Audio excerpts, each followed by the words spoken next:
Mesa Política. Una mirada feminista para avanzar en la igualdad. Hola, ¿qué tal? Bienvenidas a esta emisión de Mesa Política, una mirada feminista para avanzar en la igualdad. 6 de abril del 2026. Gracias por acompañarnos como cada mañana de lunes aquí.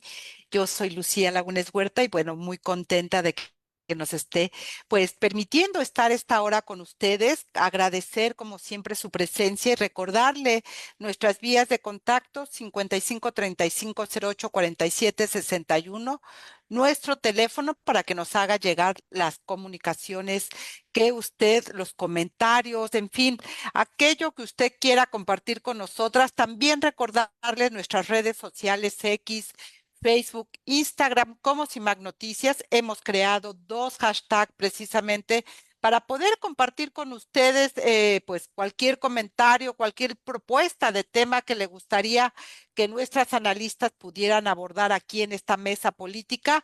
Uno de estos hashtags es CIMAC Radio, el segundo, periodismo feminista, y recordarle también que todos los jueves en punto de las 11 de la mañana en la frecuencia del 97.3 de FM, en esa radio va a poder encontrar la retransmisión de esta emisión y ahora mismo a través de Radio Monarca en el 106.7 de FM, esta radio que está ubicada en el municipio de Contepec de Michoacán, y también saludos a Radio Joco en la frecuencia del 106.9 de FM, la radio ubicada en Jocotitlán, Estado de México. Y bueno, pues ya tiene ahí nuestras formas de contactar. Gracias por estar. Y bueno, esta semana la semana pasada cerró con una noticia que simbra. Es la decisión del Comité de las Naciones Unidas contra la Desaparición Forzada en nuestro país activar el artículo 34. Imelda Marrufo, ¿cómo estás leyendo esta noticia que nos tiene ahora aquí, pues en un gran debate a nivel nacional? Hola, ¿qué tal, Lucía? Angélica, Marta, ¿qué tal? Pues saludándolas, por supuesto, a quienes nos escuchan en esta transmisión. Solamente recordar, Lucía, que la activación, digamos, del artículo 34 al que has hecho referencia tiene lugar desde el 2025, en el que desde el año pasado el comité del grupo, digamos, de Naciones Unidas, que es el comité especializado para atender la situación de desaparición forzada, activa este artículo 34. ¿Qué es el artículo 34, Lucía, Angélica, Marta? Pues como recordaremos, es un mecanismo excepcional, ¿verdad? Que se utiliza cuando existen, digamos, elementos fundados de desapariciones generalizadas o sistemáticas. Y digamos, se trata de llevar este caso, es decir, el expediente mexicano a la Asamblea General. Hoy no estamos ante un conflicto, digamos, o un tema de carácter diplomático, ¿verdad? Un diferendo. Estamos ante una escalada, la escalada más importante de desapariciones en México del que haya tenido lugar, digamos, en los últimos años. Y tiene que ver con la documentación de la desaparición que desde al menos antes del 2015 y en los posteriores gobiernos haríamos las organizaciones de la sociedad civil junto con diversas defensoras y, digamos, especialistas en la materia. Y finalmente, ¿de qué se trata este asunto? Pues se trata, Lucía, como lo has comentado, ¿verdad? De que también, a decir verdad, tiene que ver con un continuum de las desapariciones en el país. Y finalmente se trata también de que este comité especializado en desapariciones, del cual, por cierto, Lucía, como sabemos, México ya reaccionó la misma semana pasada.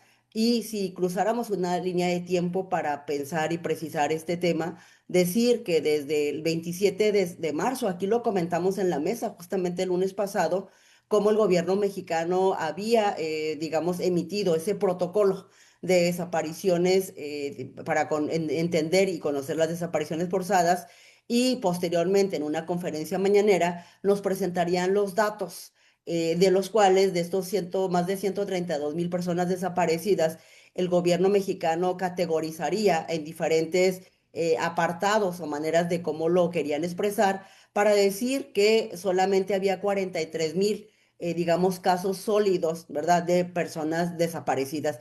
Finalmente, de comentar desde mi punto de vista, ¿quién es este comité especializado de desapariciones? Pues se trata de expertos especialistas, de juristas internacionales con amplias trayectorias, Lucía, de varios países, Alemania, Jordania, por supuesto también hay de México, y de varios países que tienen una trayectoria en diferentes temáticas, digamos, jurídicas, memoria, justicia transicional, etcétera, etcétera. Este es el grupo, ¿no?, del cual el gobierno mexicano en su respuesta de la semana pasada ha dicho, ¿no?, que ha producido, generado un informe tendencioso, sesgado, ¿no?, de lo ocurrido en el país, y finalmente la discusión en la que quiere centrar el gobierno mexicano la discusión o digamos el tema para minimizar la situación de esta crisis de desaparición es que esta desaparición es cometida por crimen organizado y no reconocer la responsabilidad, como tampoco lo hicieron en el gobierno de López Obrador, de Peña Nieto y de Calderón, otros gobiernos, de reconocer la situación de esta crisis de violación a los derechos humanos, y que finalmente ese es el tema central que, digamos, nos trae a esta mesa. Una respuesta, Angélica, Marta, y Angélica, has comentado ya al respecto, también nos compartías, pues en el que no solo yo diría, como para cerrar este comentario y poder escuchar a Angélica y Marta, que ahora se trata de que la respuesta del gobierno mexicano, como ya la hicieron, ¿no?, para el tema de CEDAW, e inclusive decir, ¿verdad?, que no están de acuerdo con el concepto de desapariciones forzadas, que por cierto es un concepto que está desde la Convención para conocer las desapariciones en su artículo 2 y otros más, e inclusive decir que no están de acuerdo con ese concepto. ¿En qué?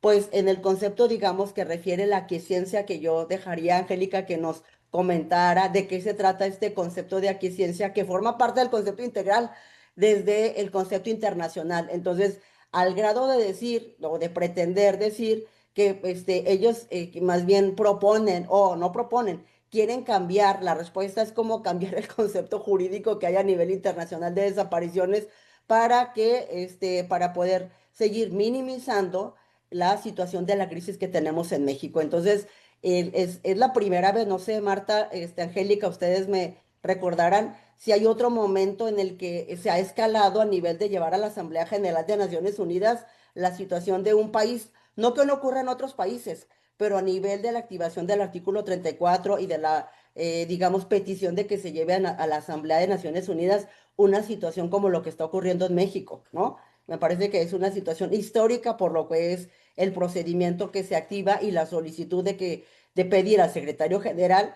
que se lleve a la Asamblea. ¿Qué significa esto? Significa que se le está diciendo a México, Lucía, que el país y que el gobierno mexicano en sus diferentes niveles no ha tenido la capacidad para atender esta crisis, y que por tanto se tiene que ver en el concierto de las naciones como un asunto de extrema gravedad para poderlo discutir ya más allá del propio comité y de la relación con México, sino plenamente en una asamblea donde está el concierto de las Naciones Unidas.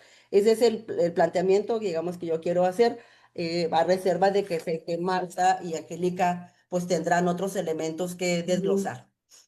Algo que me llama mucho la atención, Angélica, es, bienvenida, buenos días, es lo que señala el comité, porque dice que tiene indicios fundados de que en México la desaparición se está usando como un crimen de lesa humanidad. Me parece que estos elementos no son menores, porque lo que está diciendo es algo muy fuerte para un país que no está en guerra, mi querida Angélica. Sí, buenos días, queridas. Pues sí, tienes toda la razón, Imelda, cuando tú planteas que por primera ocasión en el mundo se aplica el artículo 34 de la Convención Internacional contra la Desaparición Forzada de Personas. Esta convención de Naciones Unidas, en las que, por cierto, se basa la ley que tenemos en México, que armoniza todas las recomendaciones que se le han hecho al país desde el punto de vista legislativo. ¿Cuál es el problema? El problema es que el gobierno no ha atendido ninguna de las recomendaciones. Las primeras, yo recuerdo muy bien, fue en 2012, justamente terminando el gobierno de Calderón, y todo el sexenio de Peña estuvieron las organizaciones insistiendo en una legislación justamente para cumplir una parte de esas recomendaciones, y no solamente plantea una ley federal, sino general, es decir, para todo el territorio, y ya hemos dicho en otras ocasiones, con una muy importante definición de la búsqueda, ¿sí? Aparte de la investigación, la sanción y la prevención. Ahora estamos frente a una crónica anunciada. Ciertamente, como tú lo señalas, Imelda, pues ya desde el año pasado se anunció que esto iba a pasar, que ya estaba en proceso, que el comité se dirigiera al secretario general, Antonio Guterres, para que llevase el tema ante la Asamblea General de Naciones Unidas, como va a acontecer ya. La solicitud está inscrita de manera formal y la reacción del gobierno de la presidenta Sheinbaum fue: esto no tiene, es tendencioso, no hay ninguna base concreta en la que digan que además, porque ya en el fundamento de esta solicitud plantea efectivamente que en México ya hay indicios de un crimen de lesa humanidad. ¿Qué quiere decir esto?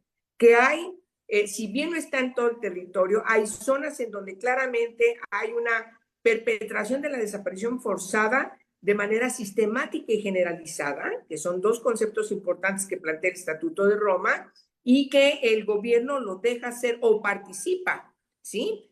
No es nuevo decir que en la inmensa mayoría de las desapariciones forzadas hay presencia directa de agentes del Estado, pero también donde dicen que no hay, que es un asunto del crimen organizado, donde no hay ningún agente del Estado participando, hay aquiescencia. ¿Qué quiere decir el término jurídico, la aquiescencia? Pues que hay, que el gobierno sabe que están haciéndolo y deja que lo hagan. Es decir, se hace pato, se hace tonto y deja que eso siga pasando, como hay infinidad de casos en todo el país que no vas a encontrar quizás algún policía municipal directo, pero el presidente municipal sabe que ahí está el señor en uno de los fraccionamientos más importantes de su municipio. Aunque no mueva un dedo, sabe que está ahí, eso es aquiescencia. A ver, puedo poner muchos casos, muchos ejemplos de casos de ese tipo. Es gravísimo lo que está pasando porque efectivamente no estamos, como también lo decía muy bien Imelda, no estamos en un país de guerra, pero quizás haya otros casos en otros países donde haya una situación similar o peor, pero el problema es de que a México se le ha estado recomendando una, otra y otra y otra vez. No pueden negar que esto viene desde con Calderón, cuando fue la primera recomendación en 2012. En el 2022, López Obrador, como presidente de la República, recibió 85 recomendaciones.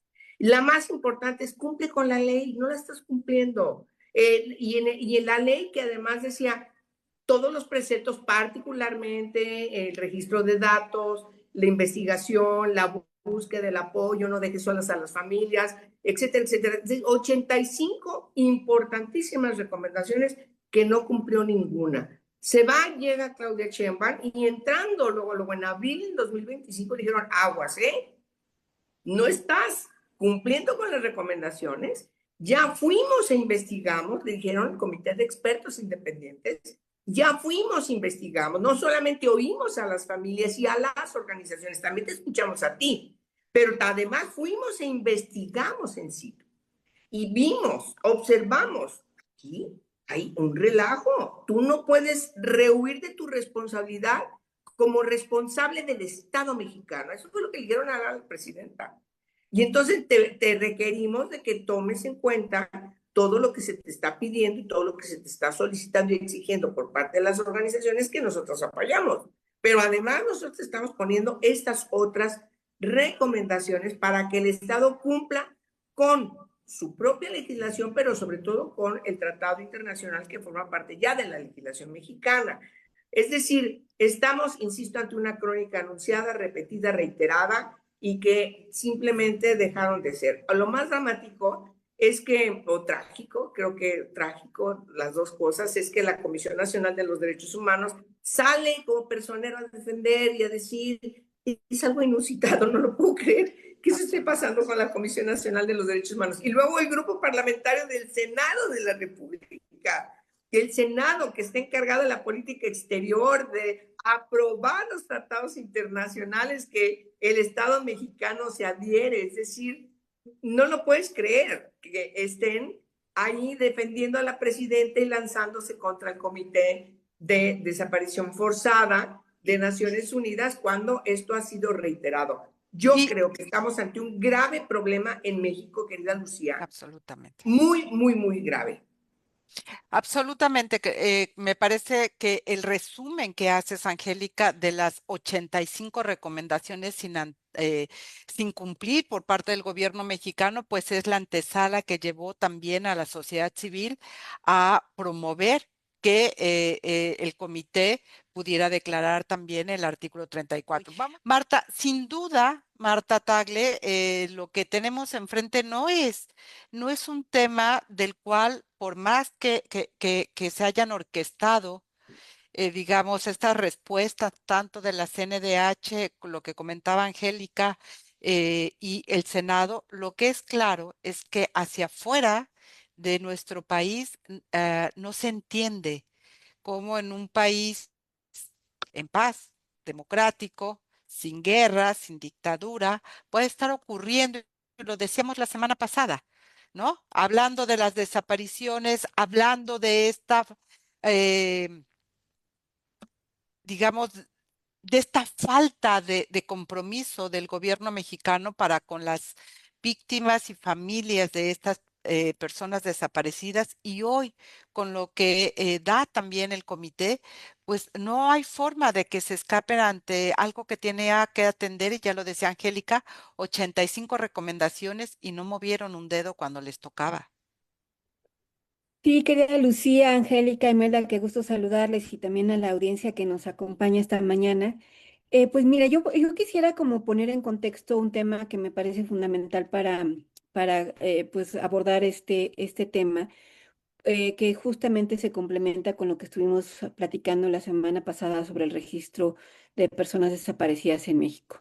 Y tiene que ver primero con que México es muy bueno, y creo que Angélica no me dejará mentir, es muy bueno en andar firmando cuando tratado internacional en materia de derechos humanos hay. O sea, es la política exterior del candil de la calle. O sea, afuera va y firma todos los convenios y tratados, los promueve, pero muy diferente es cuando se trata de aplicarlos, ¿no? Porque México es de los que firma y firma y a la hora de la hora no asume lo que implica el compromiso de haber firmado esos tratados internacionales, porque en este caso, la Convención Internacional para la Protección de las Personas Desaparecidas em, es un tema en el cual efectivamente genera una serie de derechos, pero también de obligaciones. Y eso implica que México, al formar parte también de esta convención, sin duda tiene pues la posibilidad de ser evaluado, que eso es un poco lo que el comité hace. O sea, los comités de cada una de estas convenciones, en este caso el Comité para las Desapariciones Forzadas, tiene la obligación de evaluar de manera sistemática qué es lo que están haciendo o dejando de hacer los países, ¿no? Y México sabe que estará siendo permanentemente evaluado en sus acciones con respecto a lo que se firmó y se comprometió, ¿no? Y que por lo tanto, una vez que es evaluado, puede haber consecuencias. Y quisiera también en ese sentido centrar, digamos, como las posibilidades de consecuencias que hay. Porque creo que si bien este informe del comité es fundamental, es histórico, es la primera vez que sucede que lleven a un país por tema de desapariciones forzadas ante la Asamblea General de Naciones Unidas, al final de cuentas sigue siendo la parte todavía positiva en el sentido de que no lo mandaron a un mecanismo de tipo semijurisdiccional, es decir, no lo llevaron a una corte, no va a haber sanciones de por medio.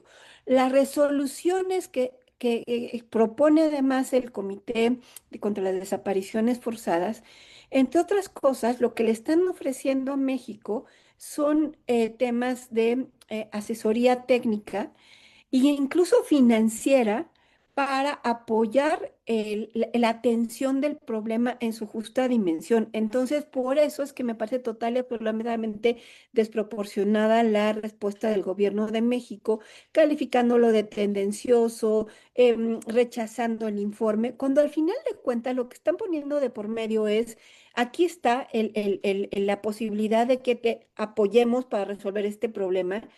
Y la otra respuesta que vemos es que es injerencista, es que la soberanía nacional, y no, a ver, desde que firmaste el convenio, sabías que tenías esta posibilidad y no, la colaboración no es injerencismo, o sea, no tiene nada que ver el tema de la soberanía nacional. Estás como país, como Estado mexicano, firmando una serie de responsabilidades y en este caso hay de por medio un ofrecimiento de colaboración que sí es un golpe político tremendo al país a nivel internacional, sin duda, ¿no? Porque ya lo hemos dicho aquí, o sea, en un país que aparentemente no está en guerra, que se estén dando este tema de desapariciones forzadas es tremendo, ¿no? Entonces, políticamente, sin duda, es un golpe muy importante. Pero si vemos la resolución al final de cuentas, o sea, el informe, vemos al final de cuentas, pues que hay esta disposición para colaborar y atender un tema que además también esa es la otra parte que me gustaría puntualizar con respecto a lo que dice este artículo 34. Y lo voy a leer textual porque seguramente las personas que nos escuchan ya lo han visto, pero quizás hay algunas que no. Dice, si el comité, este comité de desapariciones forzadas, recibe información que a su juicio contiene indicios bien fundados de que la desaparición forzada se practica de forma generalizada o sistemática en el territorio bajo la jurisdicción de un Estado parte y tras haber solicitado del Estado parte interesado toda la información pertinente sobre esta situación, podrá llevar la cuestión con carácter de urgente a la consideración de la Asamblea General de las Naciones Unidas. Entonces, aquí hay varios temas muy importantes. Uno, el comité recibió, como bien decía Angélica, muchas quejas y denuncias de las organizaciones y de la ciudadanía con respecto al tema de las desapariciones forzadas, no solamente ahora, que eso es la otra cosa que parece absurda de este gobierno, ¿no? Negar una realidad como si fuera un ataque a este gobierno, cuando en realidad estamos hablando que es de 20 años, por lo menos 2 décadas, ¿no? Y que recibieron información. Pero el comité no solamente se queda con la información y las quejas que reciben en este caso de las personas familiares de las personas desaparecidas, ¿no? Sino que además le dice, tras haber solicitado al Estado parte. Ahí es donde me parece que México, además, tomó muy a la ligera esta solicitud, porque supimos del inicio de este procedimiento del artículo 34 desde hace más o menos un año, y México, pues desde ahí empezó a negar todo el gobierno de México, a rechazarlo, a tratarlo de tendencioso, Minimizar. y la información que presentó, pues simple y sencillamente no fue suficiente. Y finalmente, y eso lo veré más adelante, ¿a qué se refiere cuando estas desapariciones se dan de forma generalizada? Y me parece que en el caso mexicano no solamente generalizada, porque efectivamente ubica como 4 estados fundamentalmente, pero habla de la situación que se vive en el país, pero también de por qué es sistémica y por qué al final de cuentas se trata de una falla del Estado mexicano para atender este enorme problema que enfrentamos en nuestro país.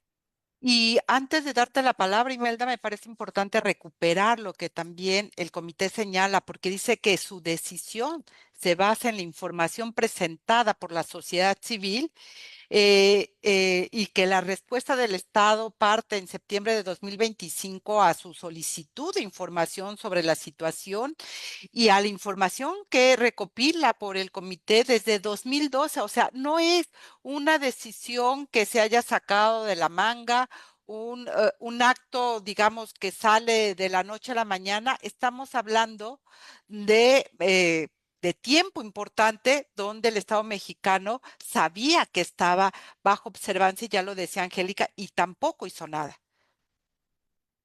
Sí, claro, y se trata efectivamente, como ya lo han comentado, tanto Marta como Angélica, pues de una respuesta del Estado mexicano que lo que nos refleja, Lucía, es que la verdad es que no está entendiendo, no quiere entender que efectivamente, aunque es un golpe político, como ya lo ha comentado también Marta, finalmente también es una oportunidad de apoyo, digamos, de diversas maneras. Es muy distinto, Lucia, para quienes nos escuchan también a la audiencia, de una sentencia que pueda emitir un tribunal como la Corte Interamericana, por ejemplo.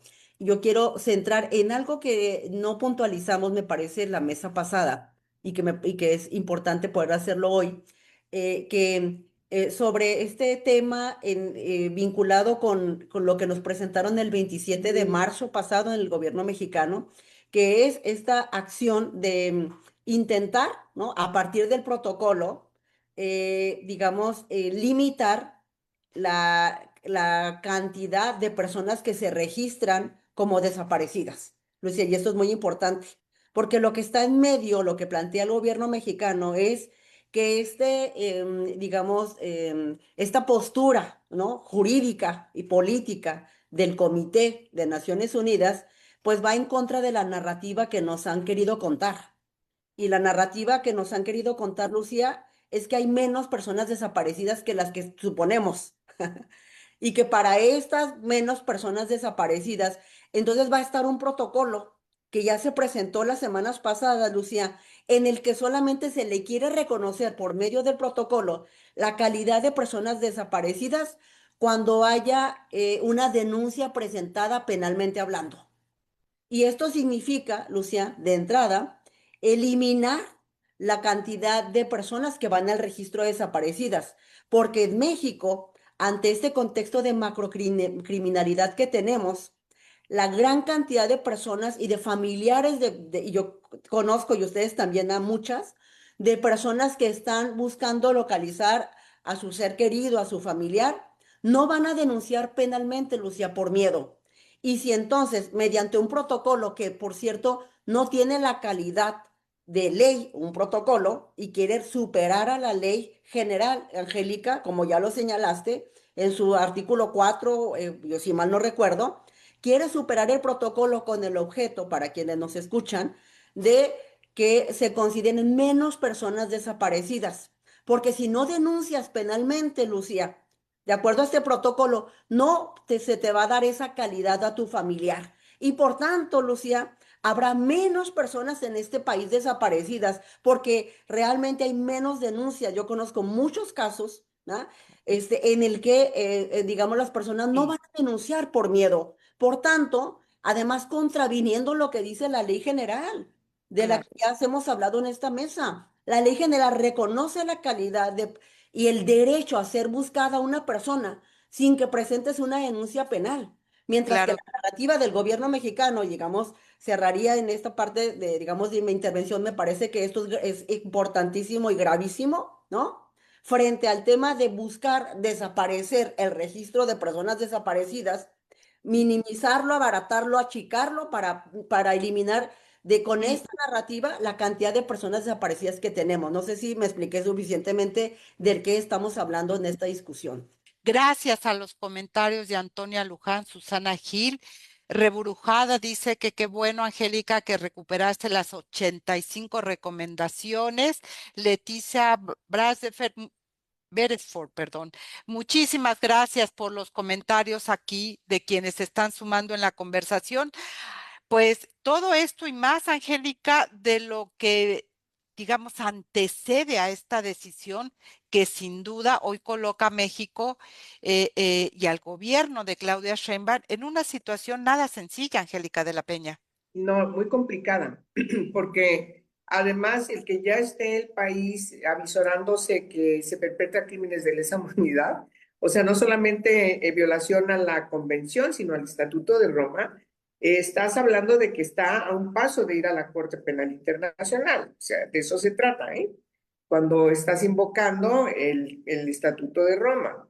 Entonces, yo creo que la presidenta tiene que tomar decisiones de Estado, como una funcionaria al frente del Estado mexicano y ya dejar de seguir invocando que esto es una injerencia, porque miren, la respuesta que hay de la CNDH, de los senadores, del propio comunicado desde el gobierno, pues es la opinión de la presidenta. Y me parece que el problema de fondo es que la presidenta tiene que darse cuenta, alguien tiene que decírselo. Yo no sé su equipo de asesores si haya personas que le hablen con la verdad o solamente le den el avión, como se dice vulgarmente, y le digan lo que ella quiere escuchar. Y yo creo que hay que hablar con la verdad respecto a la magnitud del problema y tomar el problema, porque resulta que junto con este grave delito, que es una violación grave a los derechos humanos, así está inscrito en el ámbito del derecho internacional, este delito de desaparición forzada es un delito que conjuga otros delitos, ¿sí? Entonces estás hablando de una serie de delitos que están inscritos detrás de la desaparición forzada, entre ellos, por supuesto, el homicidio, pero también la trata de personas. Yo creo el secuestro, en fin, me parece que sí estamos ante una situación en donde la presidenta tiene que tomar una decisión de darle una revisada a las recomendaciones, de sentar a su equipo, ver cuál dice la ley y entender que la desaparición de una persona, cuando es menor de edad, inmediatamente se investiga. En cuando hay una noticia, cuando hay una denuncia, cuando hay una opinión respecto de que alguien, una persona menor de 18 años desapareció, ya no regresó a su casa, no se esperan ni 24 ni 72 horas. La investigación, aparte de la búsqueda que es inmediata, la investigación es también inmediata, ¿sí?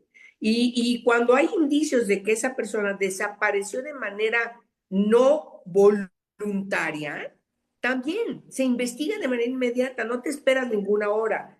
¿Qué pasa con esta confusión malévola respecto de las dos categorías de la ley, desaparición forzada y desaparición cometida por particulares, o la desaparición voluntaria y la desaparición involuntaria? Mientras que son operas o perones, la ley es clarísima, porque la ley es punitiva, no es de prevención, es punitiva. La ley dice perfectamente bien que entre que son lo que sea, tú tienes que partir de la investigación respecto de que esa persona tiene que aparecer, saber cuál fue su paradero, cuál fue su suerte, ¿sí? Déjame que te interrumpa, perdón, 2 segundos, mi querida Angélica, porque no sé si realmente es un problema de desinformación de la presidenta, porque eso sería gravísimo, que no supiera esto que estás contando, ¿no? Esto que estás explicando, que no lo sepa y que por eso no actúe, digo, como presidenta la pone peor, ¿no?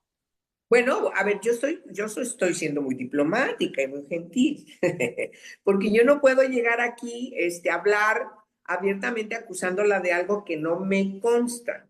Por eso soy muy gentil. Sí, ciertamente puedo ser mucho más radical y decir, la presidenta no tiene la menor idea porque no le interesa, porque está tratando de ocultar. Pero a ver, miren, a mí me llamaba mucho la atención algunas ocurrencias de algunos expresidentes, pero Peña decía, ningún presidente se levanta en la mañana queriendo violar la ley. Están equivocados, así lo dijo. Y yo me quedé pensando cuando Peña dijo eso, sí, entonces ¿por qué violan la ley? ¿Por qué no cumplen con la ley? ¿Por qué no dan la vuelta a la ley? ¿Porque no tienen idea? Pues puede ser porque no tiene idea. ¿Porque está mal informado? Sí. ¿Porque tiene una corte en vez de asesores? Sí, también. La presidenta tiene que entender que está ante un problema gravísimo, que ella representa al Estado mexicano y no puede seguir escuchando a quienes le dicen que se trata de desapariciones involuntarias o de que se trata de desapariciones cometidas por particulares. Ahí no hubo ninguna presencia ni aquiescencia de ningún agente del Estado, cuando sabemos que eso no es cierto, ¿sí? Hay datos precisos que señalan por las mismas familias respecto, porque las familias hacen su propia investigación, Lucía. Claro Perdóname, que sí. todas las familias tienen, y la mayoría mujeres, madres, tienen bajo su brazo un expediente que crece y crece y crece porque realizan sus propias investigaciones, no solamente la búsqueda, también sus propias investigaciones. Y Absolutamente. saben perfectamente bien cómo fue el delito de la desaparición, donde hubo policías, particularmente policías municipales, sí, pero también federales y también del ejército, perdónenme. Entonces no estás ante una situación en donde no tenga una franca responsabilidad, ¿sí? En la jefa del Estado mexicano. Ese es el asunto y me parece que ahora va el asunto a Naciones Unidas de manera vergonzosa. Debería todas las mexicanas y mexicanos preocuparnos que el tema de la desaparición forzada en México sea una situación de crisis internacional y esté llevando el tema a la Asamblea General para, pues, para recomendar otra vez una serie de cuestiones que se han venido señalando y no se repiten. Yo quiero terminar esta parte, si quería, Lucía, recordando que el propio documento del Comité de Desaparición Forzada, por cierto, también lo repiten y lo reiteran, el comunicado de los comités y de las organizaciones que sacaron un comunicado que yo le pido a la audiencia que nos está escuchando lo conozca, están llamando, a ver, queremos una reunión franca, abierta con la presidenta, queremos decirle la verdad, que nos escuche, que escuche esta opinión de nosotros, que viene acompañada, pues seguramente con el resolutivo que va a venir de la Asamblea General de Naciones Unidas. Marta Tagle, de verdad, entiendo lo que dice Angélica, a mí tampoco me consta de la presidenta, pero una presidenta que no mira algo que es inocultable, como la desaparición forzada, digo, porque hace una semana teníamos los datos, o sea, sabe de qué tamaño es el tema. Cecilia, la buscadora Cecilia encontró a su hijo, no el Estado, la madre, ¿no? Y como eso, varios casos. Acá hay un fondo, me parece, de que no quiere aceptar una realidad que ya es inocultable, dolorosamente inocultable por varios años. Sí, pero que además me parece, y coincido en eso plenamente con Angélica, que el tratamiento que le están dando a este asunto parte de una narrativa, ¿no? Que trine la 4T, que es decir, no somos iguales que los otros. O sea, todo parte de ahí. O sea, porque la discusión tiene que ver con que estas desapariciones que hoy tenemos, según ellos, ya no son las mismas desapariciones que antes, porque antes las ordenaba el Estado. Antes era el ejército al que lo ordenaba el jefe del ejército, el titular del ejecutivo, desaparecer personas. Y esos ya no somos nosotros, ahora son desapariciones, como bien dice Angélica, cometidas entre particulares, ¿no? Y entonces, como todo lo quieren ajustar a esa narrativa, están terminando por desconocer además este fenómeno de desapariciones forzadas, que además me parece fundamental lo que el comité dice, ¿no? Que lo que está diciendo es que no son hechos aislados, que ese es justamente el tema, o sea, no es solamente el caso de Ceci, es un patrón que está extendido en todo el país, no solamente ahorita, sino de muchos años atrás, y que ha sido tolerado por las fallas estructurales del Estado. Y si no, o sea, al mismo tiempo que sale la resolución del comité de llevar a México ante la Asamblea General de Naciones Unidas, sale el tema de que un juez local reconoce el involucramiento de Requena, el que fue secretario de Seguridad en Tabasco, de desaparición forzada, ¿no? A eso, o sea, creo que ese caso justamente dibuja esta parte que nos explicaba Angélica de la aquiescencia y que además también es bien importante como partir de su definición. La aquiescencia es el asentimiento, consentimiento o aceptación silenciosa de una situación, propuesta o decisión sin expresar oposición, implica conformidad frecuente, tácita o pasiva. Eso implica que, como en el caso de Hernán, el exsecretario de Seguridad allá de Tabasco, ¿no? Hubo una complicidad por parte del Estado de dejarlo actuar. De hecho, lo involucraron en tareas de seguridad. Y se acuerdan cuando Adán Augusto presumía, ¿no? Que se había disminuido en los temas de homicidio cuando él fue secretario de seguridad. Pues sí, pero porque aumentaron el de desapariciones forzadas, porque había un acuerdo tácito con la delincuencia organizada de no matar gente, pero sí desaparecerla. Y esa fue la consecuencia directa. Y entonces con esto concluyo mi participación, nada más como para poner incluso unos datos que hoy vienen en la prensa y entender el tamaño del problema. En el sexenio de Calderón se registraron 17.007 desapariciones, 7.8 diarias. En el de López Obrador fueron 52.523, 24.6 diarias. Y en lo que va del gobierno de Claudia Sheinbaum van más de 17.766. obviamente no se pueden comparar, hay clasificaciones diferentes, hay subregistros, está esta nueva limpia del registro, pero eso nos pone en evidencia que en lugar de ser un tema que se esté resolviendo y que así lo debería de ver la presidenta, es un problema que va en aumento y que cuando el comité se refiere al Estado mexicano no habla del gobierno de la 4T, sino a las fallas que están permitiendo que se sigan desapareciendo personas en nuestro país.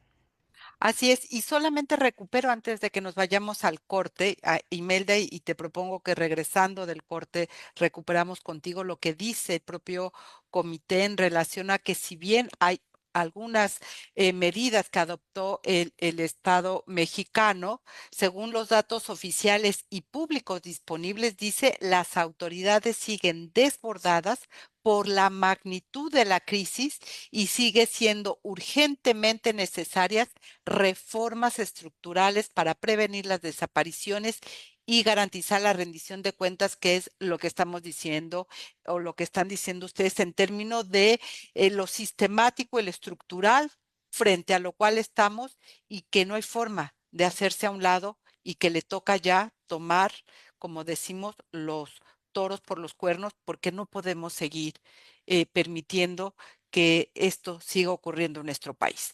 Vamos, y bueno, pues estamos ya en la parte final del programa, nos van a quedar algunos temitas en el tintero, pero bueno, este es un tema que sin lugar a dudas no podíamos dejar de lado. Mi querida Imelda Marrufo, las organizaciones han jugado un papel muy importante en este proceso, precisamente para hacer llegar al comité, pues, información contundente de lo que está pasando, Imelda, y creo que este es uno de los elementos que el propio comité reconoce.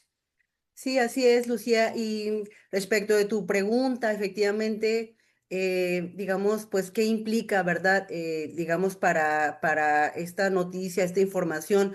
Yo quiero también plantear esta parte, regresando a cómo está la situación en los estados, Angélica, Marta, Lucía. Digamos, esta otra capa, ¿no?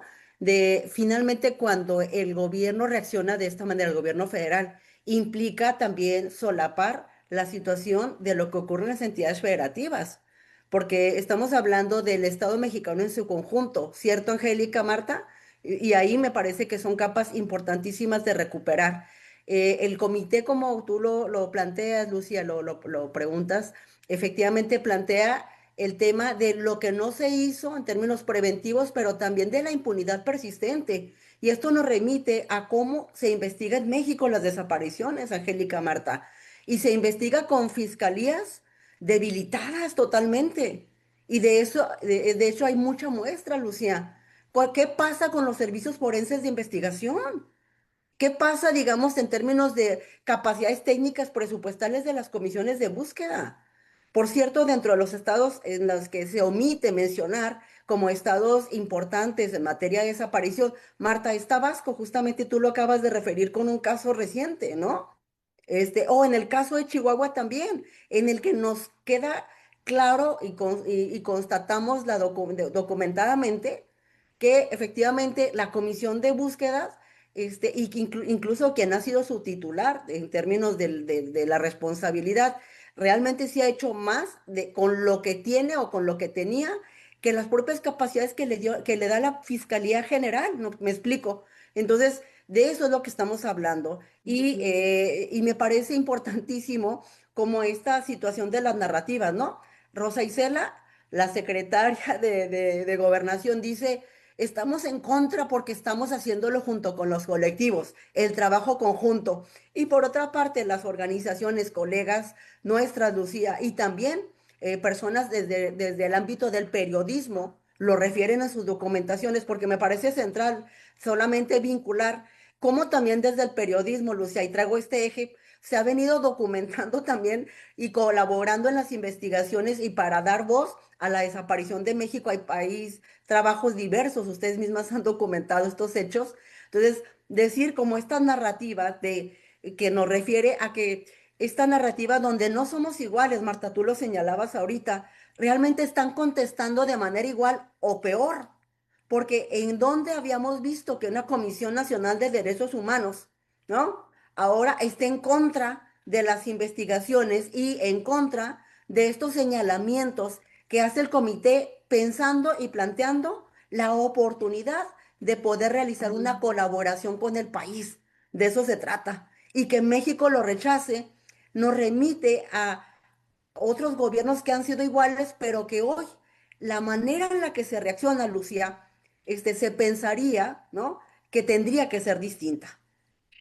Se pensaría que tendría que ser distinta, pero lo sorprendente, Marta, de verdad es que no lo es. Eh, eh, y no sé qué más, qué más argumentos colocar, porque todo el mundo lo ve, menos quienes están en el poder y especialmente la presidenta. Es decir, no sé qué necesita para reaccionar de otra manera, Marta.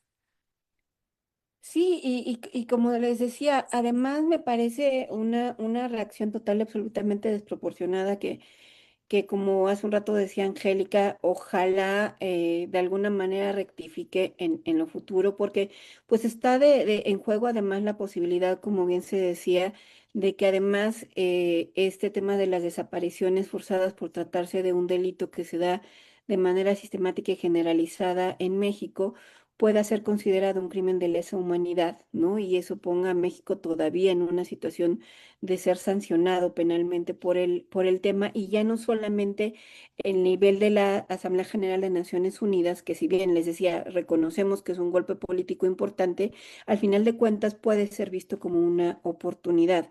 Y en ese sentido, creo que la presidenta y su gobierno están en este momento pues en la posibilidad todavía de rectificar su posición con respecto a este tema. Digamos, que dejen para la narrativa todo lo que han dicho en prensa y los comunicados tan lamentables de la CNDH, por ejemplo. Es Bueno, ya. bastante contrastante con el de la Comisión de Derechos Humanos de la Ciudad de México, que de alguna manera empieza por reconocer este problema, ¿no? O sea, contrasta totalmente. Pero digamos, ahí se quedan esos comunicados y ya dijeron narrativamente lo que es o no es y rechazan este informe. Pero creo que a nivel de las relaciones públicas que tendrán que establecerse entre las personas que están en la Cancillería, el propio gobierno de México, en otras áreas, particularmente en gobernación, pues replantearse la conversación con el comité para justamente, entre otras cosas, ver el tipo de medidas que está ofreciendo. Y yo sí, o sea, la recomendación sería, tómale la palabra al comité en el sentido de la oferta de ayuda Claro. técnica y asesoría técnica, y también incluso habla de apoyo financiero para implementar las medidas, hasta pensando en esa posibilidad, ¿no? O sea, si por ejemplo dicen, no, es que no hay suficientes recursos para llevar el registro o para Y, la búsqueda, hay hasta la posibilidad de que haya apoyo financiero y se puede negociar en qué México necesitaría el apoyo financiero de esas medidas. y me parece que, Angélica, y ya con esto te daría la palabra, es una oportunidad también para la presidenta de colocar su paso, su mandato desde otro lugar en la historia de este país, donde pues, se ha tratado de negar algo que es innegable, Angélica de la Peña.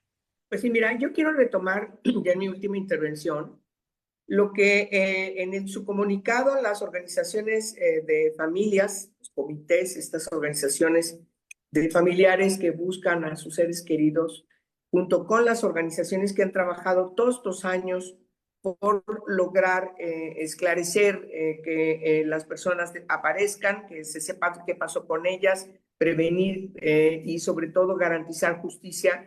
Me parece que es muy importante señalar que todos han dicho que esta decisión representa una oportunidad para miles de familias que continúan en la búsqueda de sus hijas, de sus hijos.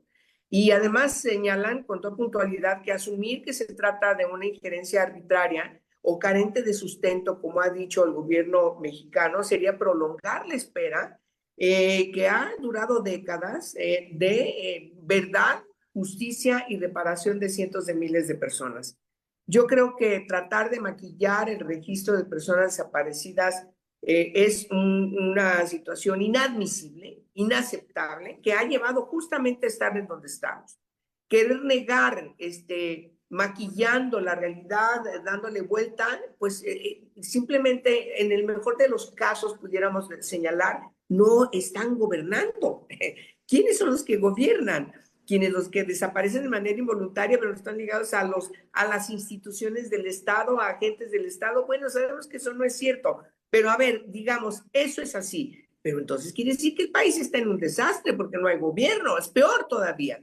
Y me parece que es importante señalar que las mismas organizaciones están señalando en su comunicado, y lo leo textual: solicitamos al Estado mexicano abrirse al diálogo honesto y franco con los diferentes sectores sociales afectados por la violencia, particularmente las familias de personas desaparecidas, organizadas en distintos colectivos, redes y sectores, y con las organizaciones que les han acompañado en su caminar de denuncia y estrategia y exigencia de la búsqueda inmediata. Me parece que ahí está el planteamiento de las organizaciones para que el gobierno mexicano pueda responder de manera pronta, genuina y con justicia para reparar el daño que se ha tenido todos estos años con su ausencia.